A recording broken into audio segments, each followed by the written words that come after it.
Good evening, ladies and gentlemen. So lovely to see so many people here. And obviously, those that have, I presume many of you have done this before. Have you gone to evenings like this? Have any of you seen me before? So one of the things like this, and it's an open platform, is obviously I have no control of who comes through, and we have to settle the energies with the spirit world, because sometimes at first I'm very clairaudient, so I hear, and what normally happens is one person will bring through somebody and then someone else does. So literally they will help each other. Does that make sense? If I come to somebody and someone can take the information more, you must say, all right, okay, you must say, well, I can accept that. Sometimes they might just give me their name straight away and we'll work like that. Does that all make sense? But she's a little woman. I feel she's your grandmother. She's taken me right back to when she was younger, at the old terrace house here as well. I smell cigarettes. When I see her, she sat there consistently with a cigarette in her mouth. So I feel, as in how he died, he makes me aware of his chest. And I definitely feel the chest, I feel as if my whole chest, he's really struggling here. And I feel he could have had COPD. Does that make sense? I feel he definitely had problems with his lungs. Does that make sense? I also feel agitation towards the end of my life. He's agitated, he wants to get out of bed, go back down again, he's up, down. And I feel slightly, not confused as in dementia, but confused because I don't feel my body's getting enough oxygen.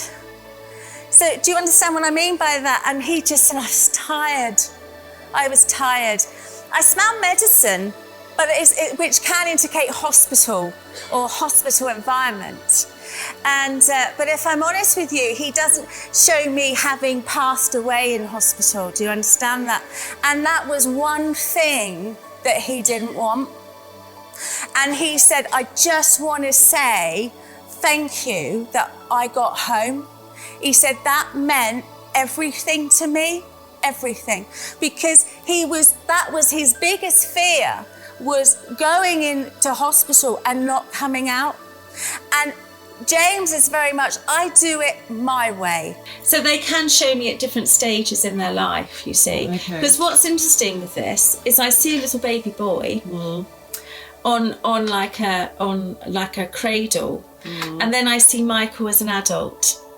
And so I have to give both to you, if I'm honest with you.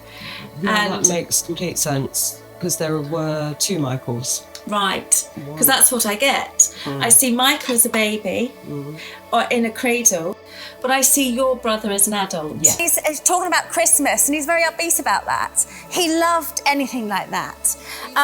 Visiting him most Christmases when I was a child. Yeah. And what it is, I used to hide under the tape. So that's why he's talking about Christmas, isn't it? Oh. He's a lovely man. And he said the good old days, and he's putting his party hat on. And I actually feel with Brian, he's coming in to be, as they often are, like sometimes there will be specific messages, as there was over there with James about saying thank you.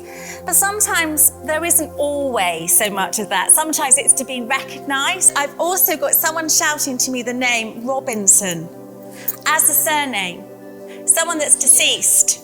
Yes, that's fine. But it's someone to do with, that's fine, but this is something to do with you. Do you understand that? Would you understand someone who's passed away with the surname Robinson? Because initially, obviously, we've got a lot of movement going on around here. So the activity's very much around here at the moment. So they're buzzing around. But I would have said initially this was more Mr. Robinson. Do you understand that? He's very authoritative when he comes in. There feels quite a discipline with him. And he's saying, all right there, son. I wouldn't necessarily say he's your father, but he does feel of that feeling towards you. Do you understand that? So that could indicate that he could be your grandfather. Does that make sense? And he also makes me very much aware of your mother. But I would actually say he's more on your dad's side. I could be wrong with that, but I'm right, am I? Okay. So he's very, and when he comes forward as well, there is a sort of army feeling here. I actually feel Mr. Robinson could have been in the forces. He was, because I see him in that, you see, and he stood there and he's saying, well, we're going to stand to attention here, son. And he said, you're going to listen. And there's also interesting, I see trading, but then I see trading as in oil as well. So that's so funny, because that's exactly what he would like to do. Right, He just hasn't quite got there yet. Yeah, But I feel he will do. Yeah. I just feel it's sort of a matter of time that's coming in as well. Yeah. I do feel you're worried about him, about where he's going and things like that. But I feel what he's saying is that everything will work out in time as well, but he does need a slight push. It's interesting because when she comes forward, she's also got a little baby boy there. And she's saying, do you know what, sweetheart? We're just doing just fine. Thank you so much. It was really amazing and so reassuring. My absolute pleasure. I'm really pleased you enjoyed it. Take care of yourself. Thank you. I do want to say as well from Brian as well, before we leave him, they're showing me an old-fashioned pocket watch. And I don't feel it belongs to Brian. But I feel it could be your grandfather's. There's definitely something with an old pocket watch. My grandfather was served in the RAF and he had a pocket watch. Yes, yeah, and he showed me that. So your grandfather's there as well, because he showed me it's beautiful, and it looks gold as well. It may not be gold, but that's how I see it, and he wants that. It's interesting because I see Brian very clearly. If I'm honest with you, I don't see your grandfather. I'm not going to make something up that I don't see. But it's the pocket watch. But it also symbolises to me timing, and that things will happen when they're meant to happen. Does that make sense? And that's the reason why I give that to you. Okay. If Kerry was hosting another evening like this, I'd definitely come. It was absolutely fascinating. It was a really nice energy. I found it very, very comforting. Our dad come through. Is accurate. Yeah, very, very accurate. She was making sure that everyone was okay with what they were hearing. And I think you needed that message of thank you. You don't know until you try it yourself. I think if you're looking for that closure and that validity, that they're okay, then you need to come.